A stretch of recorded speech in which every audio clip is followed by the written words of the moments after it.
Hey everyone, this is Raymond, your co-host on the Front Porch Philosophers podcast. Thanks for listening to today's episode. Don't forget to hit that subscribe button and follow us on Twitter at Philosophy Porch for live updates about future content. You can check us out on YouTube, Spotify, iTunes, and Google Play. You can also become a founding member of our podcast by going to patreon.com/FPPhilosophers, where you can support our show, get access to our blog, and learn more about the host of the Front Porch Philosophers podcast. Thanks for listening.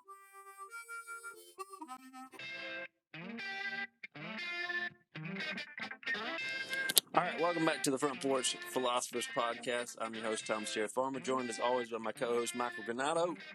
Hello. And Raymond Perrier. How's it going? Tonight is a late night COVID shut-in edition. And so, for our shelter-in-place edition, we thought that we would talk about a lighter topic, the end of the world. So, something to inspire some hope. Nothing too serious. Yeah, this is Michael's suggestion. So I'm going to quickly kick it over to him because he has some things to say about the philosophy of time before we get into discussions about the apocalypse proper. So, Mike, enlighten us, if you will, about the philosophy of time. Oh, God. Unburden yourself. Yeah. So I figured, considering our present situation, this might be a pertinent topic for us to discuss. So I want to start off with talking, just introducing some general ideas and concepts from the philosophy of time. And then from there, maybe move into a discussion about notions of the end of time, notions of the apocalypse, the end of the world, that sort of thing. Not to suggest that the philosophy of time is related to that. I don't necessarily think that's the case. But anyway, I want to start off with a quote by St. Augustine, who was the first philosopher to really deal with the issue of time in any significant way. And Augustine says this in his Confessions. I don't know exactly what chapter, but it says, "What then is time? If no one asks me, I know what it is. If I wish to explain it to him who asked, I do not know." So time represents, in the history of philosophy, represents this really... What are y'all laughing about? What happened? I couldn't see. My screen was off. Sorry. So I got cut out of the call for a brief second, and then Raymond called me back in, but it went to my desktop where my wife is, and she answered the call, and she's like, "What's happening?" And so she had to close it, and I had to come back on. Sorry, we weren't laughing at you this time. Anyway. So Augustine's concept of time. Yeah, what's happening is the end of the world, Jared. Oh, yes. I'm sorry. So St. Augustine grappled with the issue of time. He's talking about time within the context of theology, but what he says about time has carried a lot of weight ever since. But just to give a uber brief introduction to this idea, I'm going to break it down into two general positions. This is a huge oversimplification, but I figured we could take it from there. That's what we like here, is huge oversimplifications. Exactly. So two general positions in the philosophy of time, and concerning the question of our understanding and our view of time. And I call this the linear. It's really late. Late night edition. That's right. The linear conception of time and the circular conception of time. And this is mainly in reference to ancient people's view of time and ancient people's understanding of time. So the linear conception of time is probably what most of us are familiar with, because it's a understanding of time that was taken up by the major religions of the Western world. Judaism, Christianity, and Islam all share a basic understanding of linear. God, I can't say that word. Linear. Linear time. It's almost 1 o'clock. Okay, my brain's shutting down. Linear time. Basically, the idea that there was, and this of course comes from the creation myth of Genesis, that God creates the heaven and the earth, and that as a result, there's a beginning of time. There's a time in which God creates. As Augustine also says, there was a time. God existed before time. God will exist out of time. God's not constrained by time, according to Augustine. But God creates. He creates the material universe, and further down the line, God will destroy the material universe, or destroy the world, or destroy the sinners in the world. Jared and Raymond specifically. But so you have this idea that's very prominent within Christianity, the idea of the second coming, also within Islam, and also sects of Judaism. The idea that time, the universe had a beginning, and that the universe will have an end is the most simplistic way of putting it. So the linear view of time is contrasted with the cyclical view of time, the circular view of time, which was adopted in the ancient world by many Eastern religions, as well as the religions of North, Central, and South America, and the Native Americans. The idea that that there's no set beginning, and there's no set end, that reality as we know it in some cases. So I made a trip to Mexico last year, and in preparation for that trip, I read a history of the Aztec and the Mayans' religious beliefs, which was really interesting. But the universe is sort of in this perpetual cycle of creation and destruction, creation and destruction. But the universe as a whole never began and will never cease to exist, according to many native tribes in the area. And you see a similar thing in North American tribes as well. But also within Eastern religions, Hinduism, Buddhism, this idea that there's no set beginning, and Hindus and Buddhists don't really have a concept of an end of time. It's kind of a foreign idea.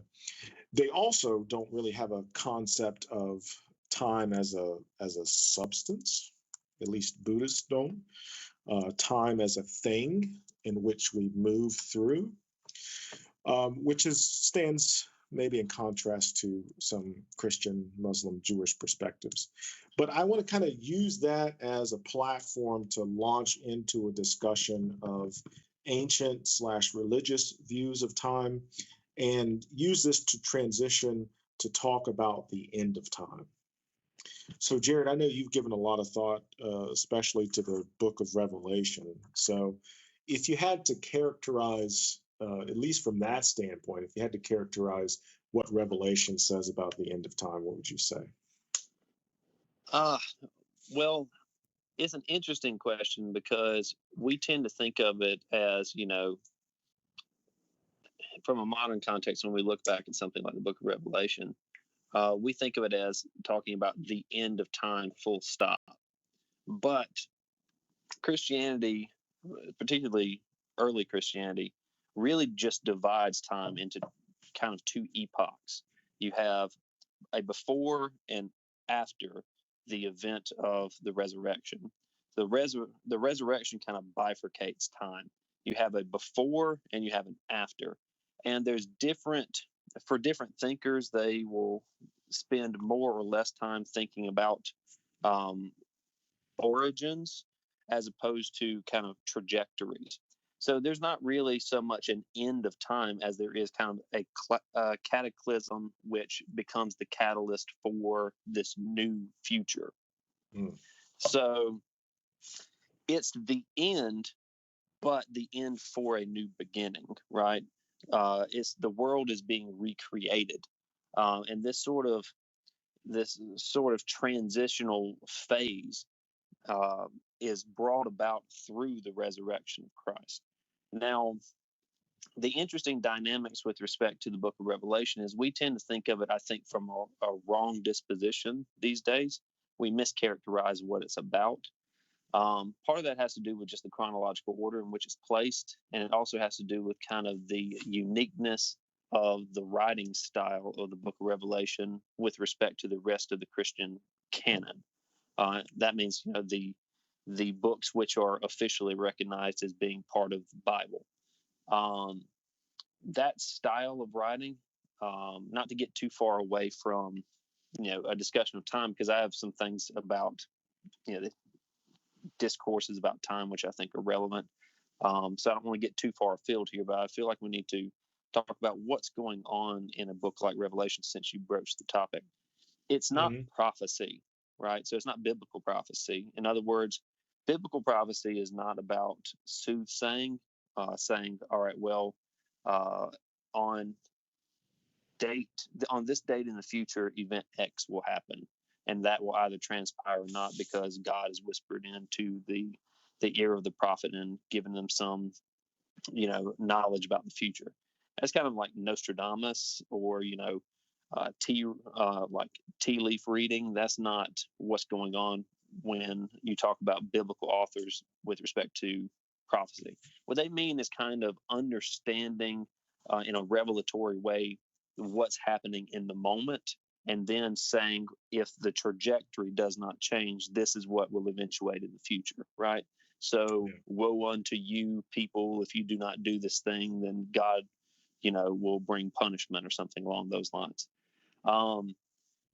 In the context of Revelation, it seems that the Johannine community from which the book of Revelation emerged is really a millenarian community. It's an apocalyptic community. They think that this great transitional phase in history is happening in the near future. And the reason why they think that's the case is because of the persecution they're experiencing at the hands of the Romans. So one of the more interesting aspects, I think, of the book of Revelation is it's one of the more virulent. See, I'm going to have trouble pronouncing words tonight too. Late night. Virulently anti-imperialist works to survive antiquity, right? Part of the reason why this is the case is perhaps there was a lot more anti-imperialist writing at the time, but it didn't subsequently survive because the only reason we have books like the book of Revelation is because Christianity eventually took over the Roman Empire, right? And so you have works which were written by a persecuted religious minority. It just so happened that that religious minority eventually became dominant, and so their works talking about their persecution kind of survived. And we don't really have that from persecuted minority communities from antiquity apart from that. So a lot of this coded language and symbolism and heavy imagery is there specifically because these are powerless people who could not really express out in the open the sort of antipathy they had for the Roman Empire without facing additional persecution. So there's a lot going on there. But I think that it's not a radical departure from what's going on throughout the Christian New Testament and the early stages of Christianity, which is, and you see this in Paul's letters as well, there's this expectation that the parousia, the return of Christ, is imminent. And if Christ's return is imminent, that means kind of the final stages of this transition, which was begun with the resurrection of Christ, eventuating in the new creation, right? And the transformation of Christians in particular to have the new body, right? That someone who might come, that this transitional phase is coming down the wire. Now, the longer you get removed from the event of the crucifixion, resurrection in history, the less pressing that presumption is. So part of the reason why we've become less millenarian within certain sects of Christianity is just because the second coming hasn't happened. So let me ask a quick question here to interject. So it seems like what you're saying is, well, I think first of all we have to to make a distinction here between the way in which you're talking about the book of Revelation and the way in which it's talked about in popular theology and popular culture amongst Christians. Yeah. But and we can get to that if y'all Yeah. want to. They're radical misunderstanding. And yes, that will It's very 100% I will characterize it as that 100%. Shout out to every single pastor in the United States. Evangelical pastor, at least. Evangelical. So yeah, I think that's an important distinction to make, because this might sound a bit foreign even to people who are familiar with the book of Revelation. But it sounds like what you're saying, and correct me if I'm wrong, is that the book of Revelation is not so much about the end of time per se, or the end of the world, but of the end of a certain age or epoch, as you said. Epoch, yeah. Epoch. And that it's not like this. I mean, I guess it is catastrophic in the sense that there's a lot of terrible stuff that's going to happen, but it's not the end, but kind of the beginning of something else. Yeah. And so, and to a lesser extent, you could even say it's not even so much about the cataclysm and the eventuation. It's also about radically re-envisioning the world as it is now, right? Because if you live in this in-between time, right, the time between the resurrection and the parousia within the Christian imagination, then you're living in kind of already not yet is the way that it's framed a lot of times in theology. And in living in the moment in which you're in the already not yet, you are kind of forced to see the world as it is, but also to see it as Christians think it should be, right? So you're kind of you're unveiling the curtain behind reality. And so you're looking at the world through two sets of lenses: the world as it is, and then the world as it's being reframed in the context of the Christian message. And in point of fact, that's what the word apocalypse means, right? So it comes from a Greek word, apocalypsis. And apocalypsis means to unveil or to reveal. That's where we get the title of the book of Revelation. And that's where we get the genre of apocalyptic literature. And then, of course, just the idea of apocalypse being kind of the end is through that association. Yeah, so let's talk about that. How do you think this, and Ray, feel free to jump in anytime you want. How has this notion of the apocalypse within the Christian tradition? I would really like to get like a Muslim and Jewish perspective as well, because I think they're similar, but not that similar. Well, you have the idea of like the day of the Lord within apocalyptic, like Second Temple Judaism is a much more apocalyptic. You can't really say like modern rabbinic Judaism, except for a few kind of messianic, what do you call it? Like messianic, not cults, but you know what I'm saying. What's the word looking for? Sects. Sects. There, yeah. Okay. There's a few messianic cults which are kind of apocalyptic in character.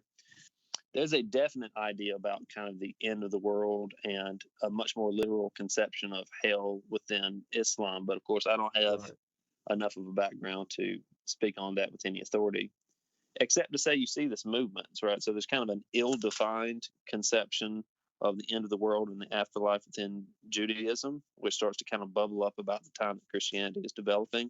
So it becomes much more defined within Christianity.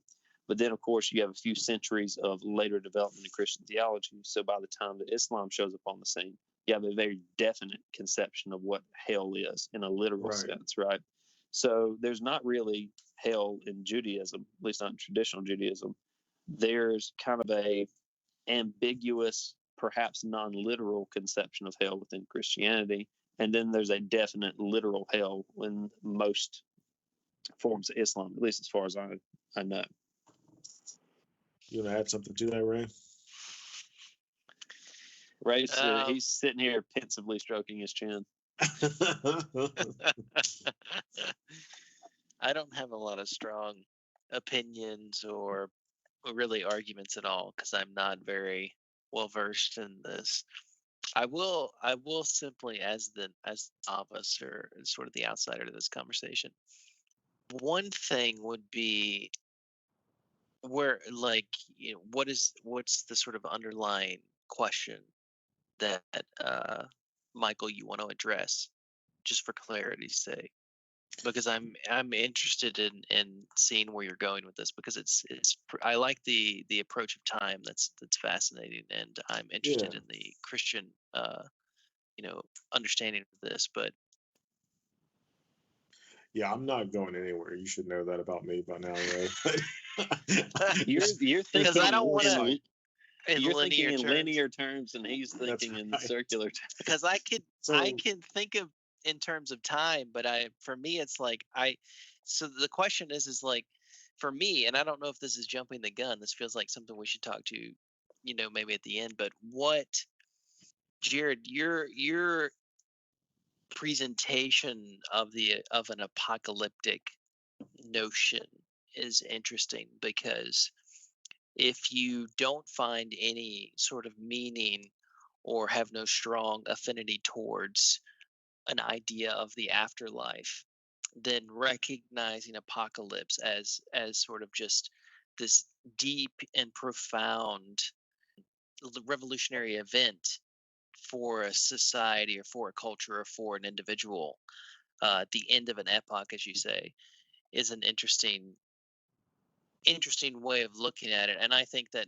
as well, I would agree that that's what Revelation, without an S, is trying to depict, is that very sudden and life-changing sort of like culturally structural change to a society at the time that it was being written. But there's just, so how does that compare that, then tie that back to what Mike was saying about the preachers across the world that would disagree with that interpretation? Because I honestly think that the majority of us scholars behind the scenes who have taken graduate level religion and theology classes would probably read Revelation like that, at least from the circles that we run in. But outside of our circles, there's definitely a more profound and sort of metaphysical meaning to Revelation than what we would typically associate with. Or we can cut all of what I just said out and just skip Michael's desire to include me in this, because I may have derailed the whole conversation.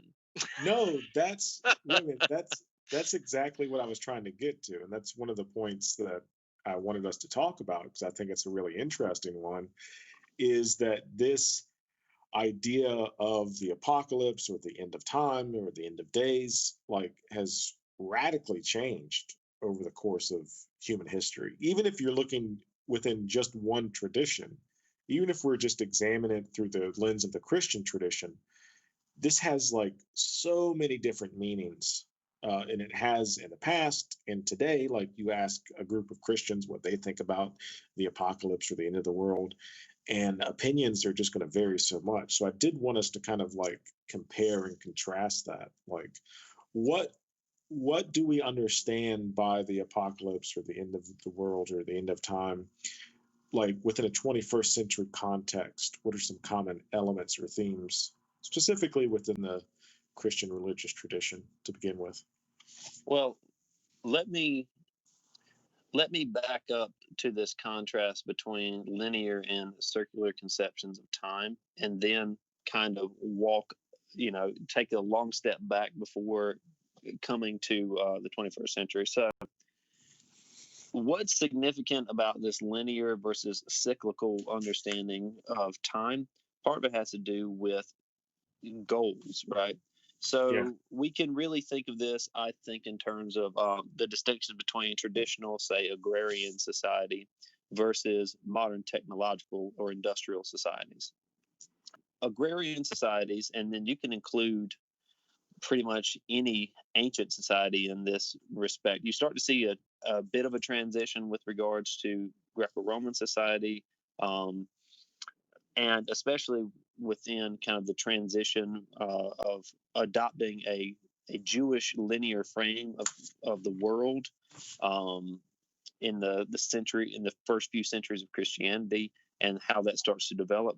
But essentially, you have kind of a cyclical understanding, which is based upon a close lived experience with the earth, right? Yeah. So a cyclical understanding of the world is a view of the world which is based upon like the transition of the seasons, right? So just by analogy, just as the seasons change, right? Life goes through these cyclical stages, and then every life kind of develops in a certain way. There's growth, there's development, there's death, there's rebirth, and then you see this pattern played out through time, and it perhaps has always been this way, right? There'll be transitions, there'll be some differences, but ultimately all of life is this, it fits into this pattern. Now, once you have kind of a linear technological view of time, you start to break that apart because we're getting further and further away from kind of the cycles of life. And instead, we are imposing our own kind of, we're imposing our own life cycles onto the earth, right? So we're forcing the world to kind of conform to human society, human patterns, as opposed to us conforming to the world. So we make clocks and we say it's this time. We make calendars and we say it's this date. And then everything gets forced into these patterns of our own creations. And not only that, but then we create the illusion of controlling time in this way, right? And then we create the illusion of progressing in certain respects. Now, I think that the real apotheosis of this is in modernity and in industrial society, where we really can, for the first time, remove ourselves from nature in a way that, in a more radical way than we ever have before. So modern industrial society, we as human beings become kind of aliens within the world which created us. Marx. Yeah. It's a wonderful critique. The Marxian critique of in modern industrial society, I think, is spot on. Which, hold that thought, because I also want to get to secular notions of the end of time. Yeah, so this is an outgrowth of this, right? So essentially what happens in modernity is you slowly eradicate some of the superstitious or mythological elements within the worldview, right? So maybe you reject the notion of a metaphysical God or something along those lines. But what you keep is essentially the pattern, right? So the idea of imposing upon nature, that man just then becomes kind of a substitute for the divine. And you see this really clearly in the 18th and 19th century with like Feuerbach, for example, that individual human beings are not divine, but humanity writ large is kind of seen as divine. And we have this real sense of progress, right? Historical progress is moving ineluctably towards this definite end. And what is this end but human freedom, right? It begins in Enlightenment, but it really picks up full steam through individuals like Hegel, for example. Hegel is a really great example of this sort of idea, the end of history.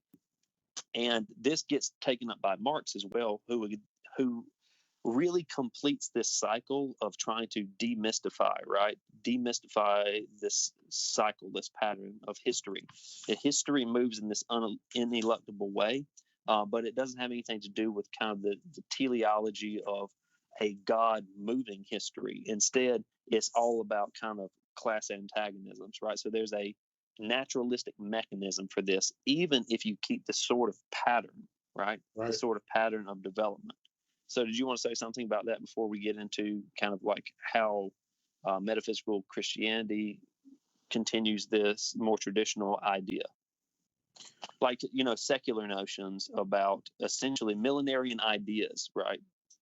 Yeah. I'd be curious to know if the secular notions that y'all have in mind try to flatten time in the way that you've described it. I think that's a very insightful way of looking at this, is contrasting apocalyptic literature, at least the way that we see it now, by looking at the different forms of time, one cyclical, one linear, in the sense that we've literally just stomped it into this flat straight line so that we have the sequence of A, B, C, and it doesn't circle back to the A, which is a fascinating way to look at it, because obviously you think of the sort of like off the cuff critiques of people who deny climate change. It's like, yeah, I mean, deny climate change all you want, the world will survive.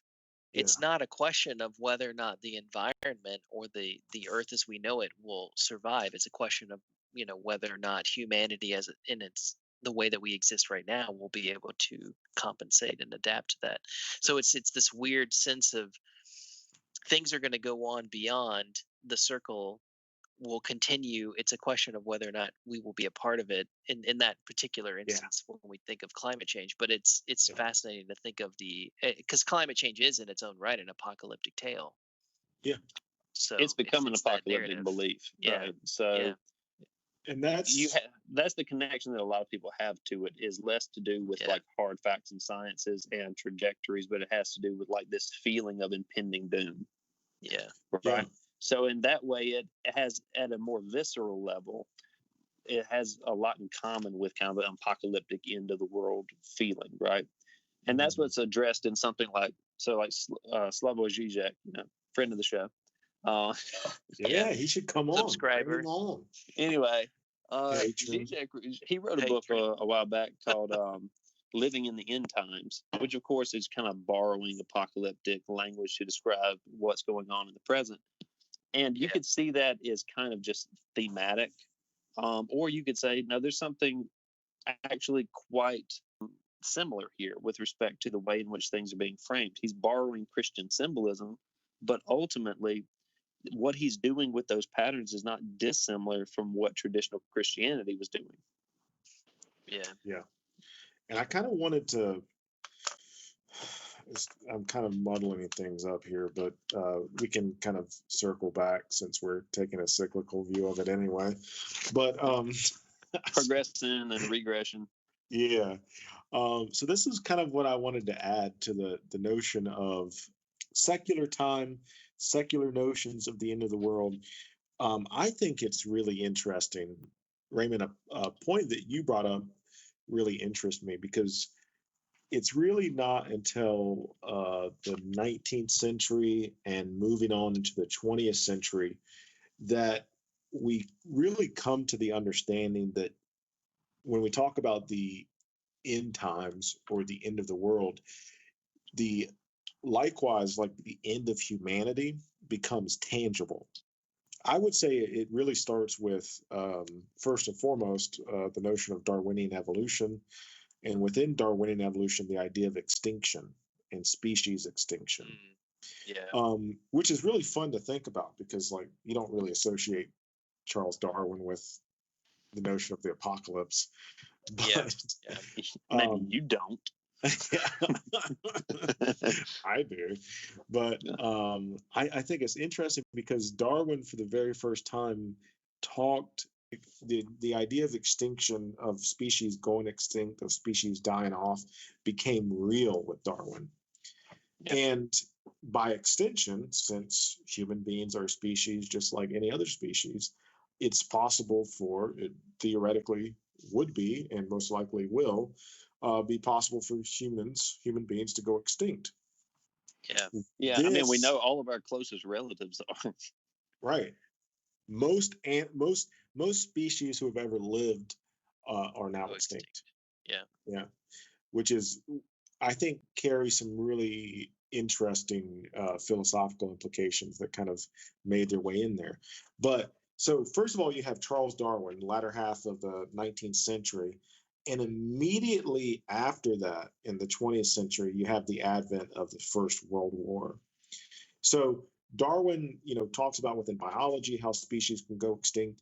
And then like the First World War hits, and it shows us in a very practical, concrete way, like, hey, this isn't like a guarantee.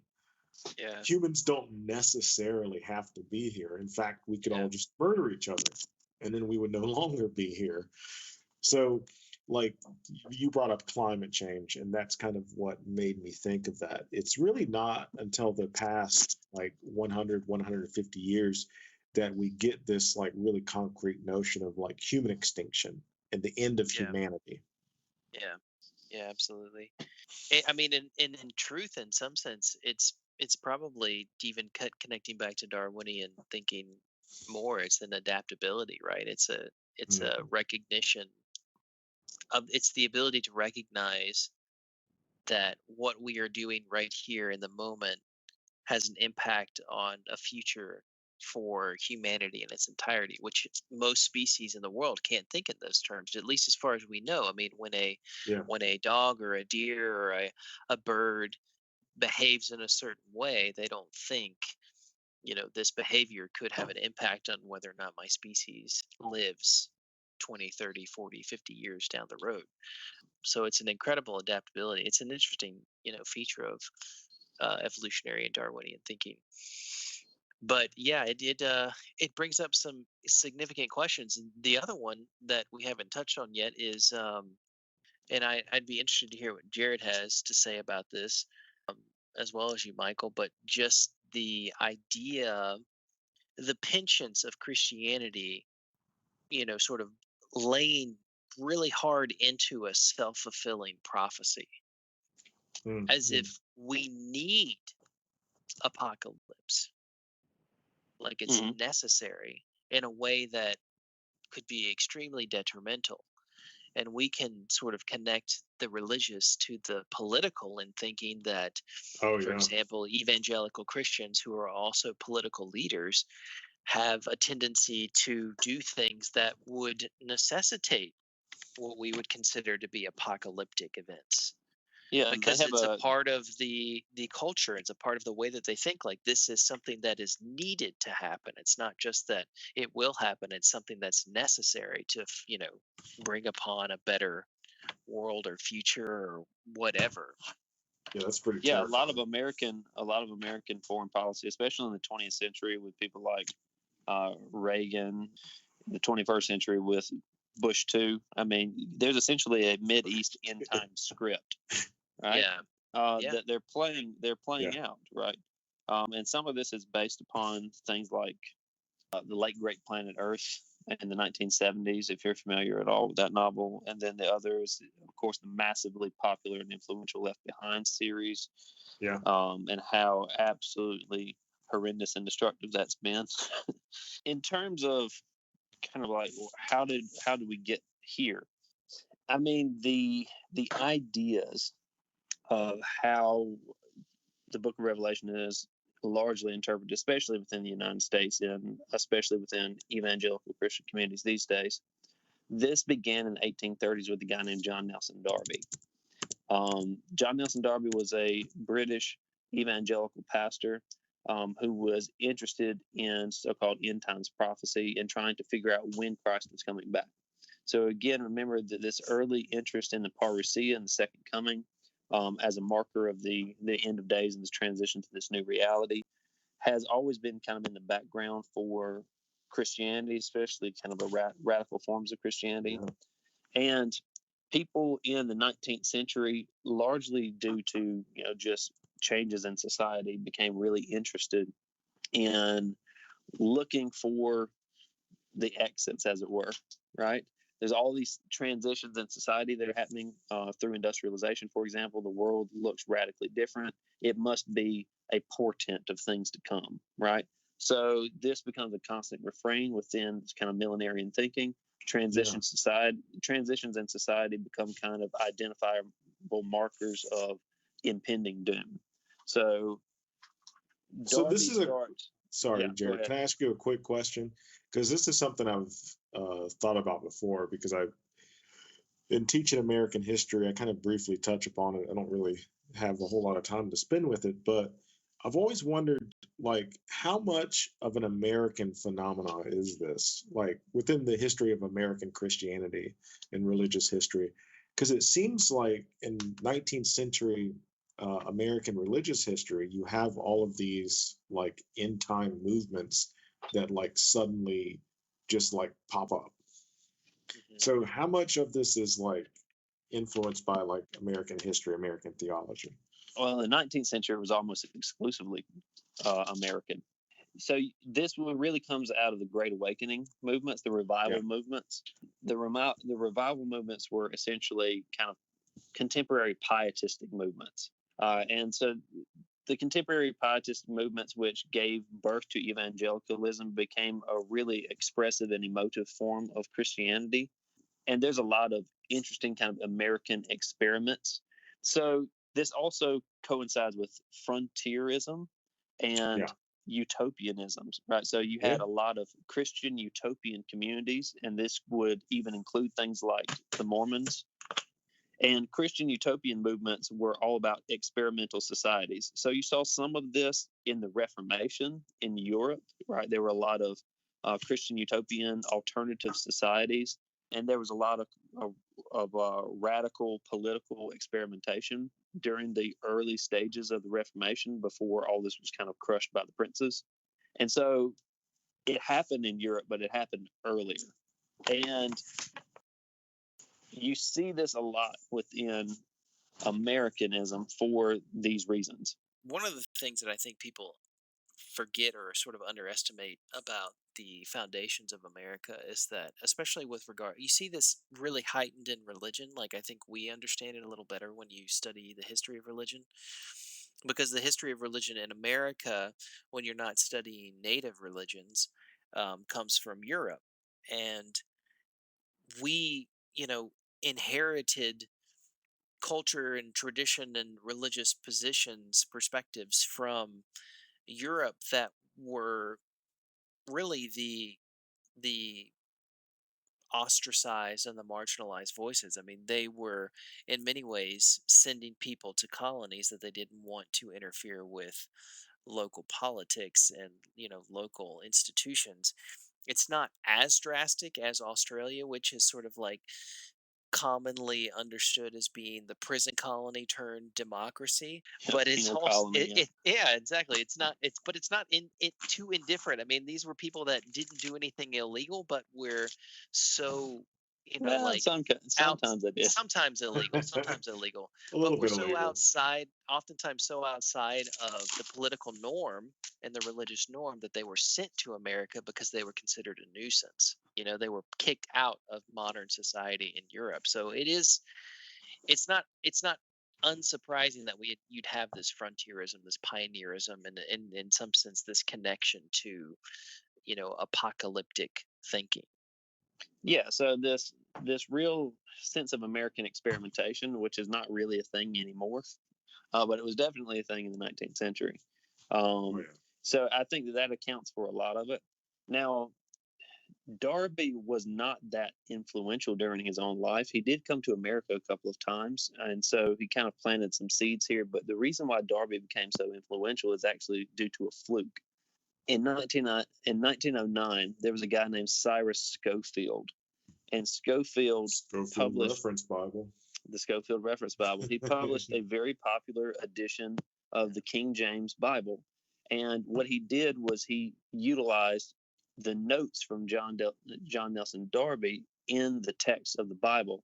And if you've ever opened up a Schofield Bible, then you know that it's really hard to differentiate between where the biblical text begins and where Darby's notes begin, right? Yeah. So a lot of his ruminations about tribulation and the rapture and all these things. I mean, that's where the idea of a rapture comes from. That's a completely unbiblical idea.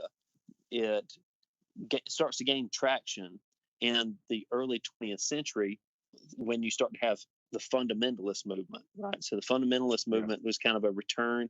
And it was a direct opposition to transitions in society like Darwinian natural selection. So it's a direct response in some respects. This very conscious return to biblical sources and the fundamentals is a anti-modernist reaction to modernity. But the odd thing that I'm sure you guys know as well, ostensibly setting themselves up against modernity, they do it by playing according to modernity's playbook, right? Rather than pointing out that the Bible, for example, is an ancient collection of mythological writings which are there as kind of a framing of the world to be understood within a specific religious context, which helps give us some insight into this new reality which we live in owing to the resurrection of Christ, right? Rather than framing it in that respect, the Bible just then becomes, for these modern fundamentalists, a more accurate textbook than the textbooks, right?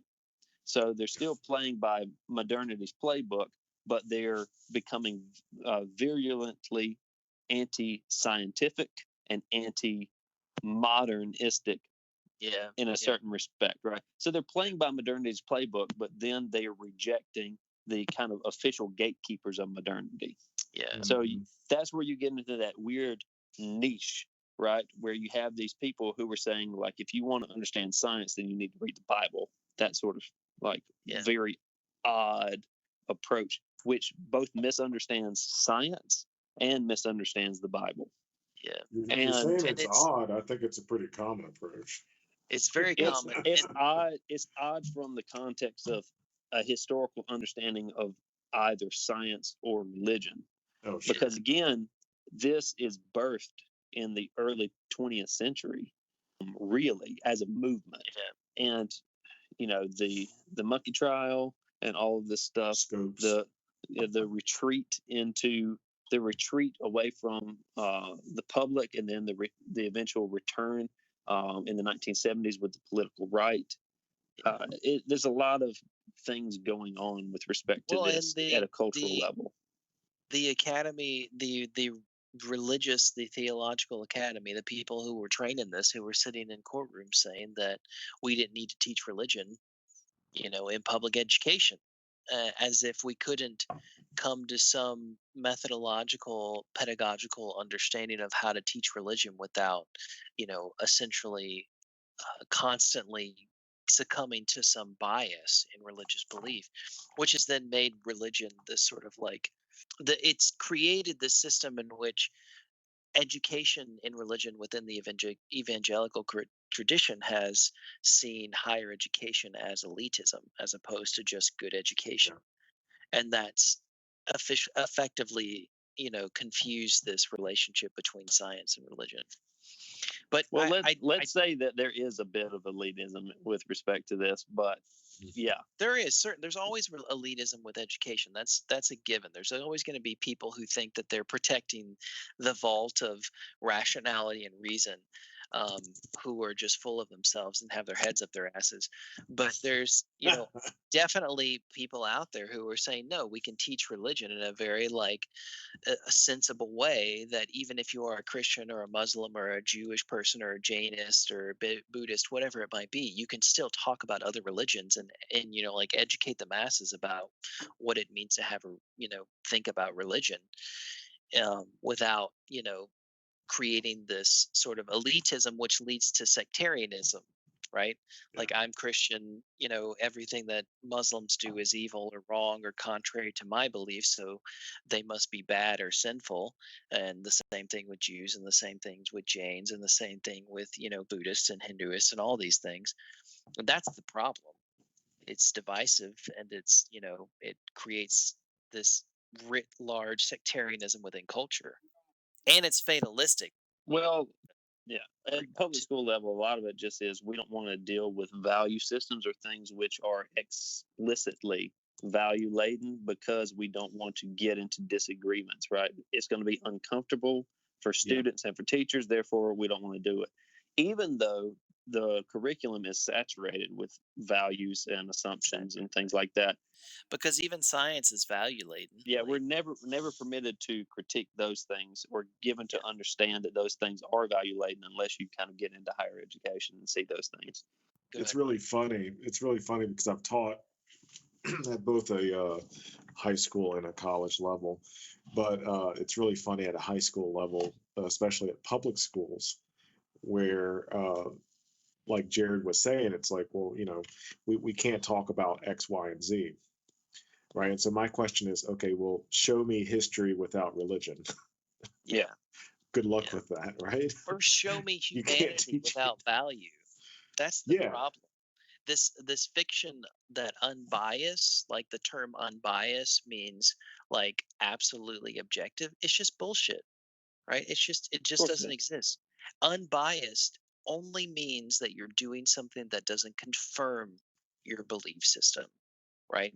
Right. That's all it can mean. Otherwise, it's just a fiction. It doesn't exist because all human beings are going to be biased. That's just the way we exist. We have a limited perspective on how we can see the world, and it's limited to our context, our experiences, which are wrapped up in religion and culture. I mean, you guys know all these things. But the one thing, to getting back to our conversation, is the fatalism within Yeah. apocalyptic thinking, which is, the sort of like craziness about it is that people would rather, to use the popular phraseology here, would rather say Jesus take the wheel than actually make a Jesus, rational take the decision. wheel. It's exactly Please leave that's that the in. more than more than more than the song you wanted to sing, Mike, which was, it's the end of the world and you know it. It's really, will Yeah. Jesus take the wheel? That's what we're really experiencing here. Well, the what I think is interesting is, again, to get back to this kind of observation about modern secular millenarian groups, is take something like Zizek's communism, right? So it's this idea of revolutionary socialism where you have to say, well, the only way that society is going to move towards this better end is through revolution, right? So there's a Yeah. necessary element there. Like, there cannot be any other thing which moves society in this particular way. So you're preserving, I mean, within a very secular context, you're preserving some very religious ideas. The idea of progress in society, the idea of the linear movement of time, which again can be framed as a Judeo-Christian idea, Judeo-Christian Islamic idea. The idea of a, if not utopian, at least kind of some teleological end game for society, right? Which, if you remove the idea of an afterlife, then it becomes kind of the fixture, and the idea becomes this notion of an idealized society. And maybe Yeah. we won't get to it, but our future generations will, if we will just kind of move, the rock forward. These are very religious ideas. They're very religious assumptions. Like, the values have not really changed. They've just been kind of reframed within a different context. So there's a lot of similarity between Christian, or just more generally religious millenarian groups, and things like revolutionary socialist ideas. Yeah.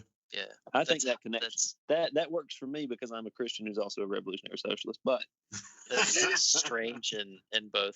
Not that you're those things, there. but I've never thought of those connections, which is bizarre and hilarious when you see that.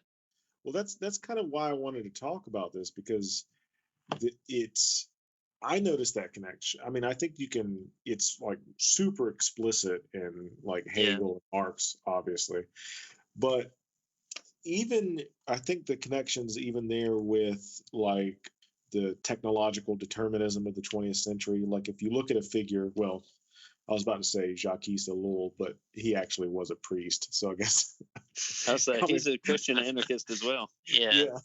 He's coming from a religious background, but his religious beliefs don't really play a part in his philosophical writings. But like, you see things like technological determinism, which says that technology is leading us down a particular path. Almost always, this path is negative.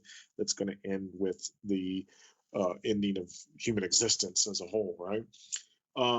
But like Raymond, like you were saying, you also see it in completely secular talk about climate change. We're seeing it now with talk about super viruses and what sort of impact that's going to have on society. And I don't know if that's because we, as the United States, that we're largely coming out of a Judeo-Christian tradition, at least in terms of like an intellectual framework, or if it's somehow built into if it could be like built into the secular narrative as well. I don't know, but I think it's an interesting connection. I mean, we all come from Emory, and we all come from learning from a deep thinker like David Pacini, who basically He's find some way to podcast. He can find always some way bring to get him into Pacini in. yeah, because Pacini, come on the podcast. he's an early voice in saying that secularism is just a derivation of, Western religion in the modern world.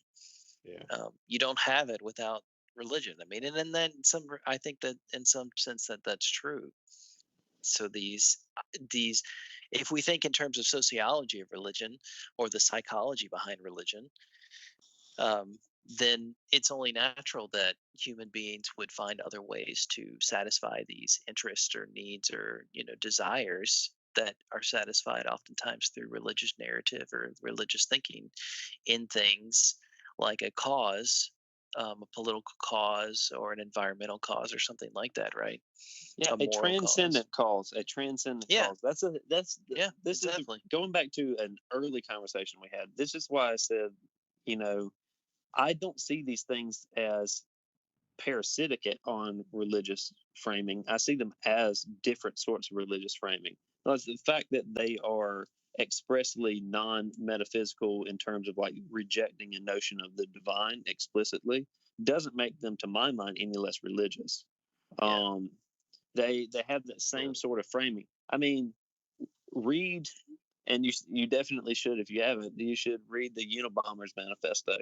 Oh my God. Need to bring Cameron back on here for that one. I If you know, read right? the Yeah. no, it has Yeah. it has all of these same religion. If you were to read that and then compare it to, say, a suicide bomber, right? Yeah. The idea about like the world looks a certain way. It's moving, as you said, with respect to Lowell's writings, right? It's moving towards this detrimental place with respect to technology. And what can you do? Maybe you can pump the brakes on it, right? By jamming the gears of the technological machine, right? And the presumption underlying all of this is that there is some moral imperative to do this, right? That we owe it to the future to do this, as though we will participate in the future in anything other than in a causative frame. Yeah. That seems starkly religious to me. Yeah. Yeah. And since we're getting to the end here, I just want to throw this in because Michael shit on this idea so much when we brought it up. But I have found the guest speaker that I want to come on to this podcast to talk about the post-metaphysical understanding of religion. So that will happen with all these naysayings going on. We'll talk about post-metaphysical religion and how that works. But yes, I agree, Jared. To be 100% honest with you, Ray, I don't even remember what I said about it. I think more of it just had to do with just in the making back of fun my of you. mind. So yeah, I don't know if we should probably wrap it up here shortly. Yeah, we're hitting an hour now. This was a lot more fun of a conversation than I initially anticipated. Yeah. Of course. Can we connect any small tidbits of insight here to the COVID outbreak, or should we just leave it? Well, I was going to say, I think, this is kind of reflected in the blog post that I wrote, but in terms of, I just think it gives us a good insight. This is really the first thing that's happened to us as Americans ever since like 9/11, I would say. 9/11 is probably the last major U.S. event that had an impact on the day-to-day lives of ordinary people. But the coronavirus has given us insight into the possibilities of what life would be like if we weren't American in the 21st century. Yeah. If we weren't, you hear this word tossed around a lot, but I think it applies here. If we weren't so privileged in our economic status, and gets us thinking about these questions. I mean, I guess if you're philosophically inclined, questions about what's the worst case scenario? What would happen if it collapsed, or if it got worse, or whatever? So, any final comments? The rapture is not real, and people who read Revelation need to go to school to do so. And if you ever hear somebody say that it's Revelations, immediately tune them out, because that's evidence of inexpertise right there. Oh if Lord! They put it Just from a simple grammatical mistake, you're just going to discount everything. Yeah, it's like saying 2 Corinthians. 2 Corinthians. It points to something. It points to something. General ignorance and incompetence. Yeah. There are so many pastors out there that call it revelations. And I'm just like, no, there's no S, dude. It's a single revelation, and it's very clear in the Bible that that's what it is. Like, what is happening? Anyways, Yeah. that's elitism right there for you. That's what they've been teaching me about my whole life. We hope you enjoyed this episode of Front Porch Philosophers. If you did, go follow us on Twitter at Philosophy Porch. If you liked it so much that you want to support us monetarily, then go to patreon.com/FPPhilosophers and become a $1 subscriber today. Every dollar goes to adding more content and buying up more server space, so the more you spend, the more you get. In any case, thanks for joining us, and we look forward to seeing you next time on the Front Porch.